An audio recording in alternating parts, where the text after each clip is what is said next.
Om Shanti 18 April 2026 प्रातः मुरली बाप दादा मधुबन। मीठे बच्चे, तुमे माने बाबांक द्वारा सम्मुखरे रही पाठ पढ़ुछ। तुमको सत्ययुगी राजत्वर योग्य हेबा पाई पवित्र निश्चित हेबाकू पड़िबो। बाबा कहउछन्ति, मीठे बच्चे, तुमे माने बाबांक द्वारा सम्मुखरे पाठ पढ़ुछ।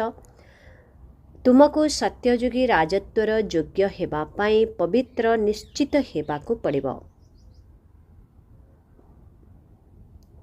आजिर प्रश्न, बाबांकर केउ कर्तव्य को केवल तुमे पिलामाने ही जानिछ?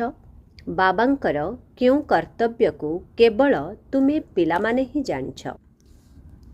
उत्तर, तुमे माने जानिछ जे आमर बाबा आमर पिता शिक्षक तथा सतगुरु मध्य अटन्ते। बाबा कल्पर संगम जुगरे ही आसुछन्ते पुराणा दुनिया को नुआ करिबा पाई एवं एकमात्र आदि सनातन देवी देवता धर्मर स्थापना मध्य करिबा पाई। बाबा वर्तमान आंभमानंकु मनुष्यरु देवता करिबा पाई पाठ पढ़ाउछन्ते। एही कर्तव्य को आममानंक व्यतीत आउ केही भी जाने नहांती। गीत, भोलेनाथ से निराला कोई और नहीं। ओम शांति। ओम शांतिर अर्थ तो पिलामानंकु बारंबार बुझा जाउछि। ओम र अर्थ मु आत्मा ओ एहा मोर शरीर। शरीर मध्य कहि परिब जे एहा मोर आत्मा। जेपरि शिव बाबा कहउछन्ति, तुमे मोर अट। पिलामाने कहउछन्ति, बाबा आपण आमर। सेहिपरि आत्मा मध्य कहूछि मोर शरीर। शरीर कहूछि मोर आत्मा। आत्मा जानिछि मु अविनाशी अटे। आत्मा बिना शरीर किछि करि पारिबो नाही। शरीर त अछि। कहउछन्ति, मो आत्मा को कष्ट दियो नाही। मोर आत्मा पाप आत्मा अटे अथवा पुण्य आत्मा अटे। तुमे जानिछ जे मो आत्मा सत्य जुगरे पुण्य आत्मा थिला। आत्मा निजे मध्य कहूछि, मु सत्य जुगरे सतो प्रधान अथवा खांटी सुना थिले। वास्तवरे सुना नुहे, किंतु एहार एक उदाहरण दिया जाइछि। मोर आत्मा पवित्र थिला, एबे तो निजको कहउछन्ति अपवित्र अटे। दुनियार लोके ए कथा जाने नाहांते। तुमको तो श्रीमत मिलुछि। तुमे एबे जानुछ जे आमर आत्मा सतो प्रधान थिला, एबे तमो प्रधान होई जाइछि। प्रत्येक जिनिस एहिपरि होइथाए। शैशव, युवा, वृद्ध डैश डैश। प्रत्येक जिनिस निश्चय नुआरु पुरुणा होइथाए। दुनिया मध्य प्रथमे सत्ययुग सतो प्रधान थिला, पुणी तमो प्रधान लौह युगी होई जाइछि। सेइथिपाई ही दुखी होई जाइछन्ते। शतो प्रधान अर्थ सुदूर थिबा, तमो प्रधान अर्थ बिगड़ी जाइथिबा। गीतरे मध्य कहउछन्ति, बिगड़ी को बनाने वाला। पुरुणा दुनिया बिगड़ी जाइछि, काहेकिना रावण राज्य रे समस्ते पतित अटन्ते। सत्य जुगरे समस्ते पवित्र थिले, ताको नुआ निर्विकारी दुनिया कुहा जाउछि। एहा हेला पुरुणा बिकारी दुनिया। एबे कलिजुग लौह युगी अटे। ए सबु कथा कौनसी स्कूल कॉलेज रे पढ़ा जाऊ नाही। भगवान आसी पाठ पढ़ाउछन्ति एवं राजयोग शिखाउछन्ति। गीतारे मध्य लेखा जाइछि, भगवान उवाच श्रीमद् भगवत गीता।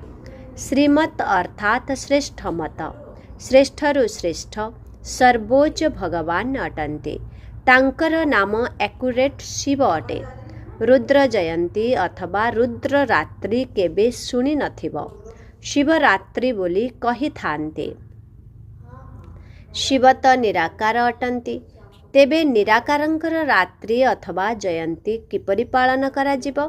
श्रीकृष्णंक जयंती त ठीक अछि। अमुकर संतान तांकर तिथि तारीख देखाउछन्ति, किंतु केही जानि नाहांति जे शिव केबे जन्म हेले। एक कथा तो जानिबा दरकार ना। एबे तुमको ज्ञान मिलुछि जे श्रीकृष्ण सत्ययुग आदि रे किपरि जन्म नेइथिले। तुमे कहूछ तांकु तो 5000 वर्ष हेलाणी, सेमाने मध्य कहउछन्ति ख्रीष्टंकर 3000 वर्ष पूर्वरु भारत स्वर्ग थिला। इस्लामींक आगरु चंद्रवंशी तांक आगरु सूर्यवंशी थिले। शास्त्र रे सत्ययुग को लक्ष्य वर्ष लिखि दैछन्ति। मुख्य हेला गीता। गीता द्वारा ही देवी देवता धर्मर स्थापना होइछि। ताहा सत्ययुग त्रेतायुग पर्यंत चालिला। अर्थात गीता शास्त्र द्वारा आदि सनातन देवी देवता धर्मर स्थापना परम पिता परमात्मा करिले। पुणी तो अधाकल्प ना कौनसी शास्त्र तैयारी हेला ना कौनसी धर्मस्थापक आसिले। बाबा आसी ब्राह्मण मानंकु देवता क्षत्रिय कराउछन्ति। अर्थात बाबा तीनोटी धर्म स्थापन करुछन्ति। एहा हेला लीप धर्म। एहार आयुष्य कम अटे। तेबे सर्वशास्त्रमयी शिरोमणि गीता भगवान गान करिछन्ति। बाबा पुनर्जन्मरे आसुनाहांती। जन्म अछि किंतु बाबा कहउछन्ति मु गर्भरे आसुनाही, मोर पालना हेउ नाही। सत्ययुगरे मध्य पिला जन्म हेबे, सेमाने गर्भ महलरे रहिबे। रावण राज्य रे ही गर्भ जेल रे आसिबाकु पडुछि। जेल रे पापर दंड भोगी थांती। गर्भरे प्रतिज्ञा करुछन्ति आमे पाप करिबु नाही। किंतु एहा हेउछि पाप आत्मा मानंकर दुनिया। गर्भरु बाहरी आसिले पुणी पाप करिबारे लागि पडुछन्ति। सेठिकार कथा सेहिठारे ही रही जाउछि। एठारे मध्य बहुत प्रतिज्ञा करुछन्ति जे आमे पाप करिबु नाही, परस्पर प्रति काम कटारी चलाइबु नाही, अर्थात बिकारी कराइबु नाही। काहीकिना एही बिकार ही आदि मध्य अंत दुख देउछि। सत्य जुगरे विष रहिब नाही। तेणु मनुष्य आदि मध्य अंत 21 जन्म पर्यंत दुख भोगिबे नाही। काहीकिना ताहा रामराज्य अटे। तार स्थापना एबे बाबा पुनर्बार करुछन्ति। संगमरे ही स्थापना हेब ना। जेउ धर्मस्थापक माने भी आसुछन्ति से माने कौनसी पाप करन्ति नाही। अधा समय पुण्यात्मा पुणी अधा समय परे पापात्मा हेउछन्ति। तुमे सत्ययुग त्रेतारे पुण्यात्मा होई रहुछ, पुणी पापात्मा होई जाउछ। शतप्रधान आत्मा जेतेबेले उपरु आसे सेतेबेले से दंड भोगी न थाए। ख्रीष्टंक आत्मा धर्म स्थापन करिबाकु आसिले तांकु कौनसी दंड मिली पारिबो नाही। कुहंती ख्रीष्टंकु क्रॉस उपरे चढ़ाई थिले किंतु तांकर आत्मा कौनसी विकर्म करि नथिले। से जहांक शरीर रे प्रवेश करिथांती तांकु दुख होई थाए। सिए सहन करिथांती। जेपरी एहांक शरीर रे बाबा आसुछन्ति से तो सतो प्रधान अटंती। कौनसी दुख कष्ट ब्रह्मांक आत्मा को हेउछि, शिव बाबांकु हेउ नाही। से तो सर्वदा सुख शांति रे रहुछन्ति, सर्वदा पवित्र अटंती। किंतु एही पुरुणा शरीर रे आसुछन्ति ना। सेहीपरि ख्रीष्टंकर आत्मा जहांक शरीर रे प्रवेश करिले सेही शरीर को दुख हेब। ख्रीष्टंक आत्मा दुख भोगी पारिबो नाही। काहीकिना आत्मा सतो रजो तमोरे आसुछे। नुआ नुआ आत्मा माने मध्य आसुछन्ति ना। तांकु प्रथमे निश्चय सुख भोग करिबाकु पड़िबो। सेमाने दुख भोगी पारिबे नाही। नियम ही कहू नाही। एहांक शरीर रे बाबा बसिछन्ति। कौनसी भी कष्ट ब्रह्मांकु हेउछि, शिव बाबांकु नुहे। किंतु यही कथा तुमे जानिछ आउ काहाकु जणा नाही। वर्तमान एही सबु रहस्य बाबा बसी बुझाउछन्ति। एही सहज राजयोग द्वारा ही स्थापन होइथिला। पुणी भक्ति मार्गरे एही कथार गायन करा जाउछि। एही संगमरे जहा किछि हेउछि ताहा गायन करा जाउछि। भक्ति मार्ग आरंभ हेले पुनश्च शिव बाबांकर पूजा हेउछि। प्रथमे प्रथमे किए भक्ति करुछन्ति। लक्ष्मी नारायण राजत्व करिबा समय रे पूज्य थिले। पुणी बाम मार्ग रे आसीबा द्वारा पूज्यरु पूजारी होई जाउछन्ति। बाबा बुझाउछन्ति तुमर प्रथमे प्रथमे बुद्धि रे आसीबा उचित जे निराकार परम पिता परमात्मा एहांक द्वारा आमको पाठ पढ़ाउछन्ति। सारा विश्व रे एभली कौनसी स्थान होई परिबो नाही जेउठी एपरी बुझाउथिबे बाबा ही आसी पुनर्बार भारत को स्वर्गर वर्षा देउछन्ते। त्रिमूर्ति तले लेखा जाइछि दैवी विश्वर साम्राज्य तुमर ईश्वरीय पैतृक जन्मसिद्ध अधिकार अटे। शिव बाबा आसी तुम संतान मानंकु स्वर्गर बादशाहीर वर्षा दे योग्य कराउछन्ति। तुमे जानिछ जे बाबा आमको योग्य कराउछन्ति। आमे पतित थिलु ना, पवित्र होएगले पुणी यही शरीर रहिब नाही। रावण द्वारा आमे पतित होइछु, पुणी परम पिता परमात्मा पवित्र करी पवित्र दुनियार मालिक कराउछन्ति। से ही ज्ञानर सागर पतित पावन अटन्ति।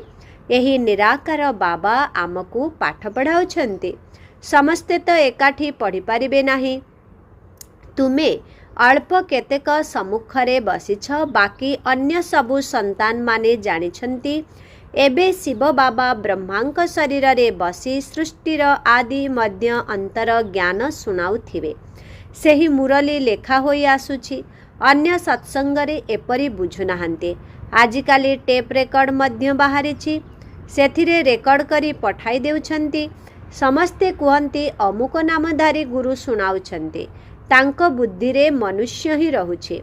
एठारे त से कथा नाही। एही निराकार बाबा तो ज्ञानर सागर अटन्ति। मनुष्य को ज्ञानर सागर कुहा जाए नाही। गायन करुछन्ति ईश्वरीय पिता ज्ञानर सागर, शांतिर सागर, दयार सागर अटन्ति। तेणु तांकर संपत्ति मध्य दरकार ना। तांको पाखरे थिबा गुण पिलामानंकु मिलिबा उचित, ताहा एबे ही मिलुछि। तांको गुण को धारण करी आमे एहीपरि लक्ष्मी नारायण हेउछु। समस्ते तो राजा राणी हेबे नाही। गायन करा जाए राजा राणी मंत्री, सेठारे मंत्री मध्य रहिबे नाही। महाराजा महाराणींको पाखरे दक्षता रही थाए। जेतेबेले भिकारी होई जांती सेतेबेले मंत्रीर आवश्यकता पड़े। आगरु मिनिस्टर आदि मध्य नथिले। सेठारे तो जणे राजा राणींको द्वारा राज्य चालुथिला। तांकर मंत्रीर की आवश्यकता रहिछि? राय नेबार आवश्यकता ही नाही, कारण से निजे मालिक अटन्ति। एहा हेउछि इतिहास भूगोल। किंतु उठिबा बसिबा समयरे प्रथमे प्रथमे बुद्धिरे आसिबा दरकार जे आमको बाबा पाठ पढ़ाउछन्ति, जोग सिखाउछन्ति। तेणु जोगर यात्रा रे रहिबाकु हेबो। एबे नाटक पूरा हेउछि। आमे बिल्कुल पतित होई जाइछु, काहींकिना विकारग्रस्त होइछु। तेणु पाप आत्मा कुहा जाउछि। सत्य जुगरे पाप आत्मा रहिबे नाही, सेठारे पुण्य आत्मा माने रहिबे। ताहा हेउछि प्रारब्ध, जाहा पई तुमे एबे पुरुषार्थ करुछ। तुमे माने जोगर यात्रा करुछ, जहाकू भारतर जोग कुहा जाउछि। किंतु अर्थ तो बुझु नाहांती जे जोगो अर्थात याद, जहा द्वारा विकर्म विनाश हेउछि। पुणी आमे एही शरीर छाड़ी घर को चली जिबु, ताको शांति धाम कुहा जाउछि। आत्मा कहूछि मु सेही शांति धामर बासिंदा अटे।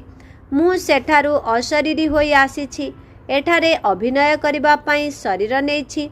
एक कथा मध्य बुझा जाइछि जे पांच विकार को माया कुहा जाउछि। एहा पांच भूत अटे। कामर भूत, क्रोधर भूत, नंबर 1 हेउछि देह अभिमानर भूत। बाबा बुझाउछन्ति सत्य जुगरे एही विकार रहिब नाही, ताको निर्विकारी दुनिया कुहा जाउछि। विकारी दुनिया को निर्विकारी कराइबा एहा तो बाबांकर ही कार्य अटे। तांको ही सर्वशक्तिमान ज्ञानर सागर पतित पावन कुहा जाउछि। वर्तमान समस्ते भ्रष्टाचारी चाररु जन्म नेउछन्ति। सत्य जुगरे ही निर्विकारी दुनिया हेब। बाबा कहउछन्ति एबे तुमको विकारीरु निर्विकारी हेबाकु पड़िब। कहउछन्ति विकार बिना पिला किपरि जन्म हेबे। बाबा बुझाउछन्ति वर्तमान एहा तुमर अंतिम जन्म अटे। मृत्यु लोक ही शेष होई जिब, पुणे एहा परे विकारी मनुष्य रहिबे नाही। सेथिपाई बाबांक पाखरे पवित्र हेबार प्रतिज्ञा करिबाकु हेब। कहउछन्ति बाबा आमे आपणଙ୍କଠାରୁ ସମ୍ପତ୍ତି ଅବଶ୍ୟ ନେବୁ।